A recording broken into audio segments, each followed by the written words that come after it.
Hi everyone, so welcome back to our channel, that is Generative Mind AI. So in the previous video we saw the introduction to the S3. We'd gone through the concept of the S3, that is a simple storage services. I hope so you understand about the basic of S3 and the key points of the S3, and even we have just gone through the type of S3, that which type of S3 you are going to use, that is which it depends upon your requirement.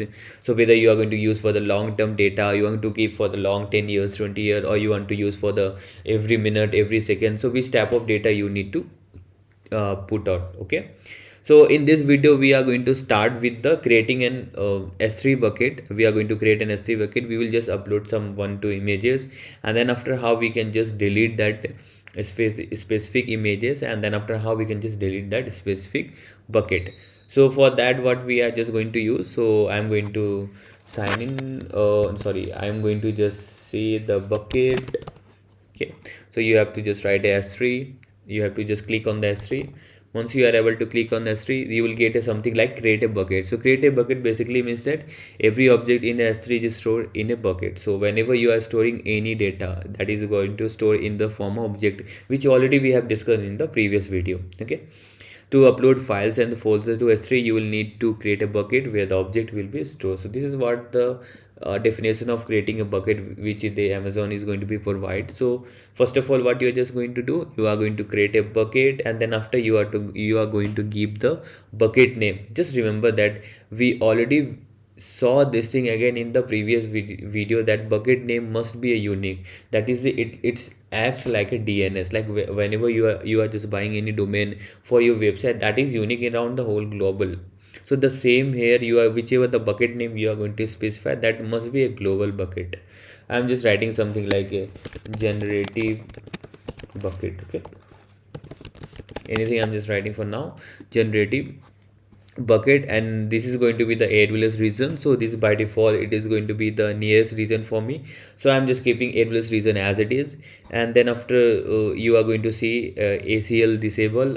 It basically means that all the object in the bucket are owned by this account. Access to this bucket and its object is specified using only policies. It's fine, you have to just keep as it is as a default version.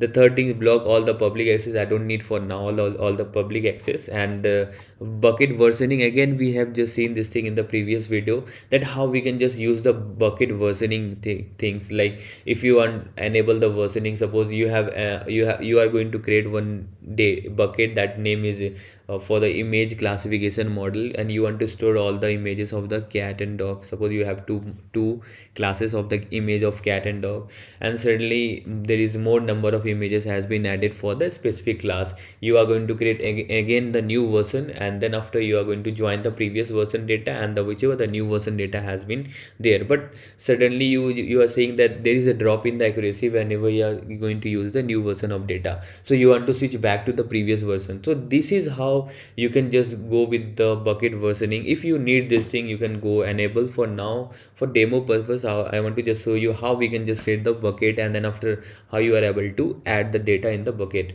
So for now I'm just keeping as it is as a disable. You can specify the tags, and then after default encryption, so it's going to be as it is Amazon S3 managed keys. So once it is done, you have to just create a bucket. So once I'm able to create the bucket, you are able to see I've just created a bucket, that is a generative bucket. It's going to be reason of this bucket object is not public. I did not specify till now as a public bucket. And go to this, you'll see the all the properties, like US is reason, Amazon name, that is ARN.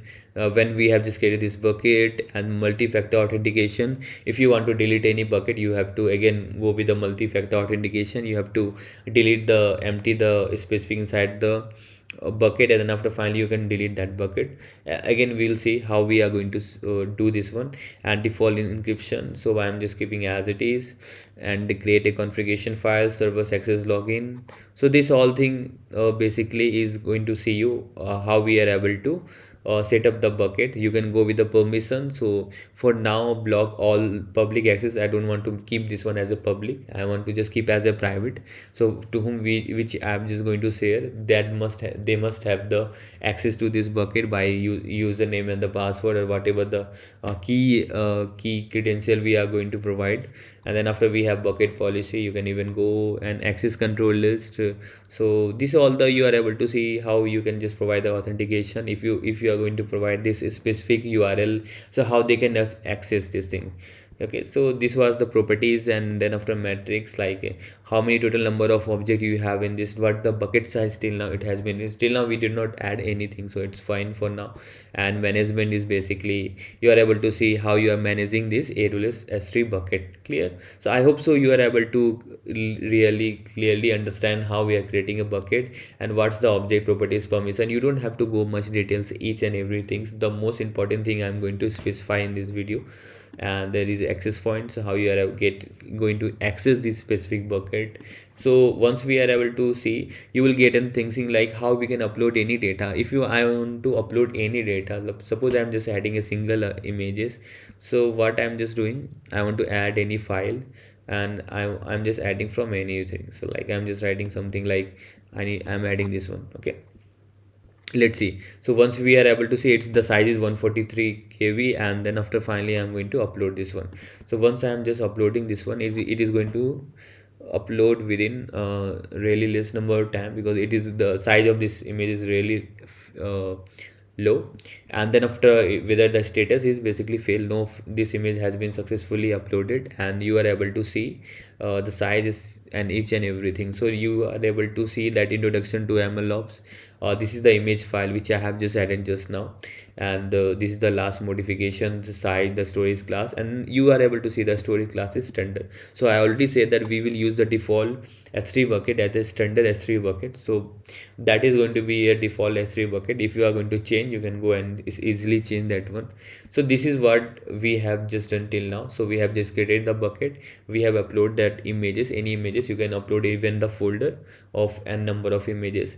And then after finally, if I want to delete this bucket, or if I want to clear the all the images inside the bucket, I need to go, I need to select this bucket, and then after I need to go and empty this one. So empty basically means that it is going to delete all the images that is present inside this bucket. It is not going to delete the bucket till now. First, whenever you want to delete any bucket, first of all you need to empty inside all the images, like empty all the data inside that bucket, and then after finally you can just delete that specific bucket. So you need to just type permanent delete. So just copy this one and just paste. Okay, and then after you are going to set the empty. So it's successfully deleted, so there is no fail in this process. And whenever you are going back with the status exist, you are able to see you don't have any you don't have anything. So what you are going to again select, and I want to delete this bucket. So whenever I need to delete this bucket, again you need to just provide the thing, enter the bucket name. So bucket name is basically a generative bucket.